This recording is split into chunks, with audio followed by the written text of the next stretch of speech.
El principal problema que nos encontramos a la hora de definir la historia de las mujeres en la Edad Media, es su ausencia en las fuentes escritas, por lo que no es fácil rastrear sus actividades diarias, sus posicionamientos o pensamientos, sino que lo poco que sabemos es a través de los escritos masculinos. Por eso hay que ser cuidadosos a la hora de tener o no por válida la imagen que los clérigos, los únicos que sabían escribir, dan sobre la mujer. A pesar de esta dificultad, hoy en día conocemos a grandes figuras como Leonor de Aquitania, Juana de Arco o Cristina de Pisan, así como muchos elementos de su vida cotidiana. Podemos conocer qué comían, a qué se dedicaban, cómo cocinaban, qué vestían, etc.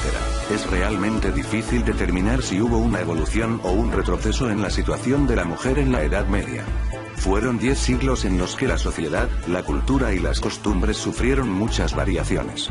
Por ejemplo, España comenzó el siglo VIII con 3 religiones conviviendo: la judía, la musulmana y la cristiana, que son, además, 3 formas distintas de pensar, entender, definir y construir a la mujer.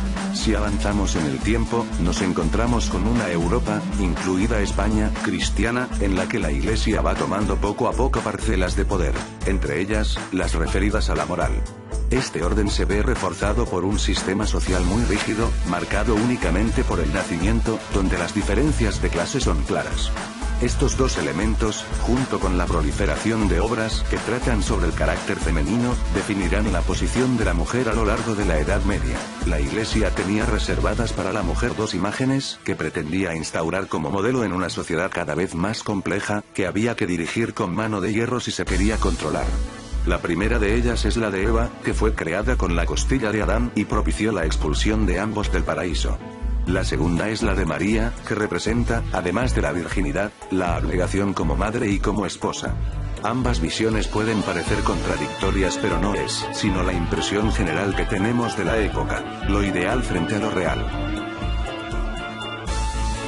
La educación. La educación es uno de esos campos en los que la mujer tiene cierto espacio en la Edad Media. Era ella, desde que la mayoría de la población es analfabeta, la encargada de transmitir la cultura y los conocimientos que poseía a los hijos y las hijas. Si nos referimos a las nobles, hoy en día sabemos que la mayoría de ellas sí cultivaron los saberes. Dominando la escritura y la lectura, aprendieron otras lenguas, se instruyeron en ciencias y en música. Por el contrario, el acceso a la educación para las clases bajas fue mucho más complicado, especialmente en las zonas rurales. De cualquier forma y a pesar de los conocimientos que tuviesen o su clase social, las instruían en la religión y las enseñaban a organizar un hogar. A las niñas plebeyas las iniciarán en la costura, el hilado y las tareas del huerto y el ganado, y si tenían un negocio familiar, a las labores que debían desempeñar. A las nobles se las mostraba cómo dirigir al servicio, así como buenos modales y el saber estar. Las monjas eran las más afortunadas entre todas las mujeres si a la educación nos referimos, ya que podían llegar incluso a conocer el latín y el griego y por tanto a leer y escribir. A pesar de que no era lo común, hoy en día sabemos de mujeres que, retando a su tiempo, escribieron desde los conventos. Hildegarda de Bingen o Gertrudis de Elfta. Debieron enfrentarse a un cuestionamiento, ya que se consideraban sin rigor por el simple hecho de ser mujeres. Se las consideraba también con menor inteligencia, menos capacidades. Las prescripciones o normas que debían seguir las mujeres, independientemente de su edad o clase social, se regían por libros de los monasterios o de la antigüedad. Destacan las obras de fisiología que argumentaban que la diferencia entre sexos era una cuestión biológica. A las mujeres les atribuían unos humores fríos y húmedos, mientras que a los hombres se les consideraba calientes y secos, la perfección y medida de todas las cosas. La naturaleza de las mujeres les hacía no solo ser más débiles en los aspectos morales, sino también en los físicos, porque podía ser causante de todas sus enfermedades, entre ellas la menstruación, que no era sino todo aquello demoníaco que la mujer expulsaba por la vagina. Estos tratados fisiológicos, junto con otros escritos sobre moral y costumbres, así como una regulación jurídica muy negativa para la mujer, hicieron de la Edad Media, en su mayoría, una etapa oscura, de austeridad y de prohibiciones para la mujer, en la que su comportamiento estuvo medido por la institución de la Iglesia como único garante del buen orden social y vigilado por los maridos como ejecutores de las normas. Pero también hubo luces. ¿Cómo vivían?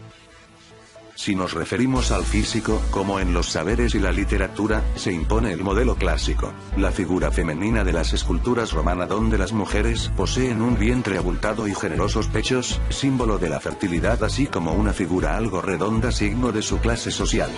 Además gusta la mujer de piel clara que no ha ennegrecido trabajando al sol, de cabellos rubios y rizados, limpios y cuidados.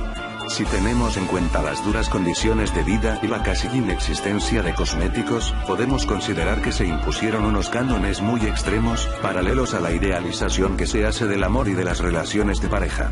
Posiblemente sea consecuencia de que es la visión que impusieron los hombres religiosos, lejos de la realidad, y por tanto, lejos de las mujeres reales de ese tiempo. Desde el punto de vista social, podríamos hacer una triple diferenciación en cuanto a la posición de las mujeres en él: la mujer noble, la campesina y la monja. La primera de ellas era la única que podía gozar de grandes privilegios y la que, si fuese posible, podría alcanzar un mayor reconocimiento. Era el centro del hogar donde se encargaba no solo del cuidado de los hijos y su educación sino que también de la organización de los empleados que trabajasen para ellos, del control de la economía y en ausencia de su marido, bastante común en la época por las guerras o las cruzadas, o por quedar viuda, era la encargada, como administradora, de tomar las decisiones en sustitución de su marido.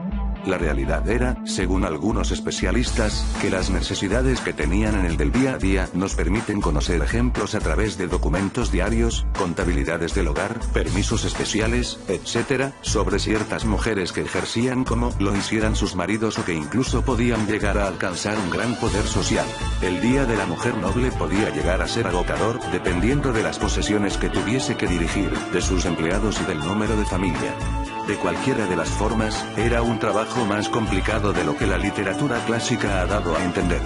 No obstante, el dinero o el prestigio no hacía que estas mujeres fueran plenamente felices y es que se jugaba con ellas desde que eran utilizadas como moneda de cambio a través de las uniones matrimoniales, que servían para sellar pactos estratégicos o políticos, y así aumentar las posesiones de uno u otro hombre. A la mayor parte no se les permitía intervenir en política y, aunque eran las transmisoras de la dote, según la legislación, no podían gozar de ella ni en su estado de casadas, solteras o viudas, porque pertenecían al padre, al esposo o al hijo. Pero, sin lugar a dudas, era la mujer campesina medieval la que más duras condiciones de vida tuvo que soportar. Dentro del hogar era la encargada de la cocina, de las ropas, de la limpieza, de la educación de los hijos, etc. Fuera de él debía ocuparse del ganado y del huerto, cuando no debía trabajar también en las tierras de cultivo. Si por el contrario la mujer residía en la ciudad, además de ocuparse de su familia y la casa, debía hacerlo del negocio familiar o ayudar a su marido en cualquiera de las actividades que éste llevase a cabo. Si ambos cobraban un salario, el de la mujer era notablemente menor, a pesar de que realizasen los mismos trabajos. Este hecho es especialmente lacerante cuando la mujer es soltera o viuda y deja el hogar para trabajar, normalmente en el servicio doméstico, representa a la mayoría, en el hilado, o como lavandera o cocinera. Pero también lo hace, como decimos, en el campo como braceras o jornaleras. Por último, la mujer que opta por dedicar a Dios su vida es una mujer que ha cometido pecados en su vida y quiere redimirse, o bien una segundona que ha visto cómo su dote se ha ido con una hermana mayor, o simplemente una mujer que ve el convento como salida a un casi seguro matrimonio pactado. Esta mujer ha sido la que más expectación ha generado en la historiografía, derivada de las particularidades de los conventos y la relativa libertad que se vivían dentro de ellos. Un caso especial muy estudiado también, lo suponen las bevinas, mujeres que dedican su existencia a la religión pero que lejos de ingresar en un convento, mantienen su vida cotidiana fuera de este. Estas mujeres pretendían tener un contacto inmediato con Dios, sin intermediación de la Iglesia, para establecer un diálogo directo con Él. Del mismo modo, se dedicaban a la defensa y el cuidado de los pobres, de los enfermos y los huérfanos, y a un campo poco común, el del conocimiento. Traducían obras religiosas a lenguas comunes. Si te gustó, compártelo y suscríbete en YouTube y síguenos en nuestras redes sociales.